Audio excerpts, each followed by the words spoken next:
ಆ ಭಾಷಣ ಅವರು ಮೊಟಕುಗೊಳಿಸಿದ್ರು. ನಮ್ಮದೇ ಆಗಿರ್ತಕ್ಕಂಥ ಒಂದು ನೋವು, ನಮ್ಮ ಸರ್ಕಾರದ ಒಂದು ವಿಶೇಷವಾಗಿರ್ತಕ್ಕಂಥ ಈ ಕಳವಳ ಏನಿದೆ ಅದನ್ನ ವ್ಯಕ್ತ ಮಾಡಿದ್ವಿ.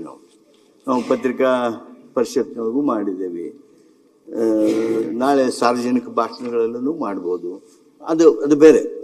ಆದರೆ ಅವರು ಆ 2 ಲೈನ್ 4 ಲೈನ್ ಓದಿ ಇಳಿದು ಹೋದ್ರಲ್ಲ, ನಾನು ಒಂದು ಶಬ್ದ ಬಳಕೆ ಮಾಡಿದ್ದೆ, ಗವರ್ನರ್ ಭಾಷಣ ಮುಗಿಸಿ ಓಡೋದ್ರು ಅಂತೇಳಿ ಪತ್ರಿಕೆಯಲ್ಲಿ ಬಂದಿದೆ. I own that statement.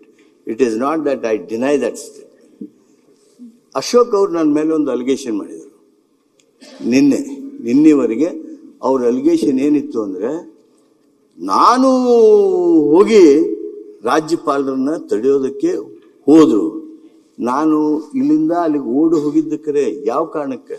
My chief minister, when governor got down, he ran to him and he made a sign to me, come ಅಂತೇಳಿ.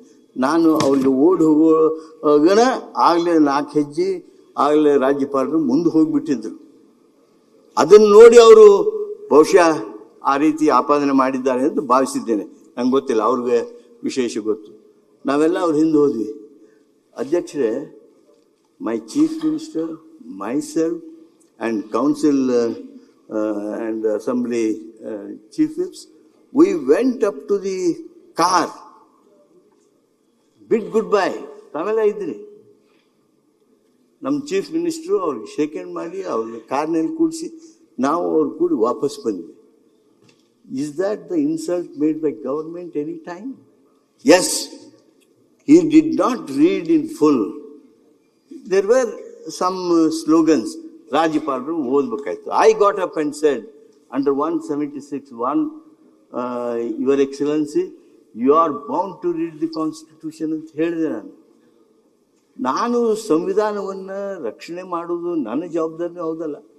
ಕಾನೂನು ಮಂತ್ರಿಯಾಗಿ ಗವರ್ನರ್ ಹಂಗೆ ಮಾಡ್ಯಾರ ಬಿಡು ಅಂತ ಕುಂಡ್ರಕ್ಕಾಗತ್ತ? ನನ್ನ ಜವಾಬ್ದಾರಿಯನ್ನು ನಾನು ನಿರ್ವಹಿಸಬೇಕಲ್ಲ. It is my duty, bound and duty, for which my chief minister has kept me here. Should I not protect the Constitution? Should I not alert people who are violating it? And those who are violating, I have alerted. ಆದ್ರಿಂದ ನನ್ನ ಕರ್ತವ್ಯ ಪಾಲನೆಯನ್ನು ಮಾಡಿದ್ದೇನೆ. ಈಗ ಇನ್ನೊಂದು ಪ್ರಶ್ನೆ ತಾವು ಉದ್ಭವ ಮಾಡ್ತಾ ಇದ್ದೀರಿ.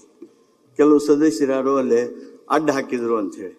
ನಾನು ಇದಕ್ಕೆ ಒಂದೇ ಸಣ್ಣ ಉತ್ತರ ಹೇಳ್ತೀನಿ. ಅದು ಸಮಂಜಸವಾಗಿದೆ ಅಂತ ನಾನು ಭಾವಿಸ್ತೀನಿ. ಅದು ಕಾನೂನು ಪ್ರಕಾರನೂ ಇದೆ. ಯಾವುದೇ ಸದಸ್ಯನನ್ನು, ಈ ಸದನದ ಸದಸ್ಯನನ್ನು ಮಾನ್ಯ ವಿರೋಧ ಪಕ್ಷದ ನಾಯಕರಾಗಲಿ ಅಥವಾ ಸುನೀಲ್ ಕುಮಾರ್ ಅವರಾಗಲಿ ಅಥವಾ ಅಶ್ವಥ್ ನಾರಾಯಣರಾಗಲಿ ಇಂಥವ್ರು ಹಿಂಗೆ ಮಾಡಿದ್ರು ಅಂತ ಪ್ರಸ್ತಾಪ ಮಾಡಲಿಲ್ಲ. ನಮ್ಮ ಮೇಲ್ಮನೆ ಸದಸ್ಯರ ಬಗ್ಗೆ ಪ್ರಸ್ತಾಪ ಮಾಡಿದರು. ಆ ಪ್ರಸ್ತಾಪ ಅವ್ರೇನು ಮಾಡಿದರು, ಆ ಸದಸ್ಯರ ಬಗ್ಗೆ ಇಲ್ಲಿ ಚರ್ಚೆ ಆಗೋದು ಅದು ಯಾವ ಕಾರಣಕ್ಕೂ ಸಮಂಜಸ ಆಗೋದಿಲ್ಲ. That can be discussed in different forums, not here, because he is not your member.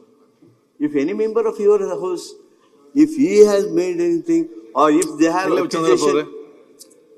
they have accusation, then you can think of bestowing your attention. But since he is not your member, ಆ ವಿಷಯ ನೀವು ಅದನ್ನ ತೆಗೆದುಕೊಳ್ಳೋದಕ್ಕೆ ಯಾವುದೇ ಕಾರಣಕ್ಕೆ ಬರೋದಿಲ್ಲ.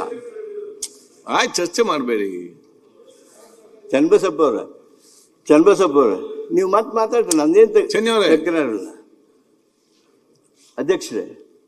ನಾನು ಈ ಸಂದರ್ಭದಲ್ಲಿ ಮಾನ್ಯ ವಿರೋಧ ಪಕ್ಷದ ನಾಯಕರಿಗೆ ಹಾಗೂ ತಮಗೆ ಇವು ಎರಡೇನು ಹೋಲಿಕೆ ಮಾಡ್ತಾ ಇದ್ದಾರಲ್ಲ, ಎಲ್ಲಿ ಮಹಾ ಅಪರಾಧ ನಡೆದಿದೆ ಇದನ್ನ ಹೋಲಿಕೆ ಮಾಡುವಂಥದ್ದು, ಇದು ಸಂವಿಧಾನ ರಕ್ಷಣೆಗಾಗಿ, ಅವತ್ತು ನೀವು ಮಾಡಿರ್ತಕ್ಕಂಥ ದುಂಡಾವರ್ತನೆಗಾಗಿ.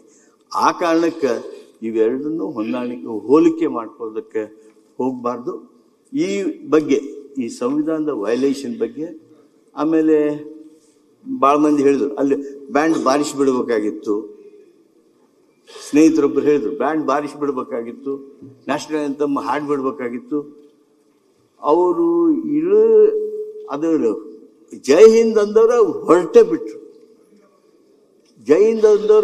ಬಿಟ್ರು. ತಾವು ನೆನಪಿಸ್ಕೊಳ್ಳಿ, ನ್ಯಾಷನಲ್ ಆಂಥಮ್ ಆಮೇಲೆ ಆಗತ್ತೆ. ಇದನ್ನ ನಾವ್ಯಾರೂ ಹೇಳಿಲ್ಲ. ನೀವೊಂದು ಲಘು ಬುಲೆಟಿನ್ ಕಳಿಸಿದ್ದೀರಿ ನಮಗೆ. ಆ ಲಘು bulletin is mandatory for the governor up to the last member of the house, including the officers. ಆ ಪ್ರೊಸೆಷನ್ನಾಗ ಮುಂದೆ ಯಾರು ಇರ್ಬೇಕು, ಅವ್ರ ಹಿಂದೆ ಯಾರು ಇರ್ಬೇಕು, ಅವ್ರ ಹಿಂದೆ ಯಾರು ಇರ್ಬೇಕು, ಅವೆಲ್ಲಾನು ಕೊಡೋದು ಅಲ್ಲದೆ ಅವ್ರು ಭಾಷಣ ಚಾಲು ಮಾಡಿದ್ಮೇಲೆ, ಭಾಷಣ ಮುಗಿದ್ಮೇಲೆ, at the end, national anthem will be played again. And it is the responsibility of the governor to stay back for a few minutes, make that let the play of national anthem take place. Then he should have left.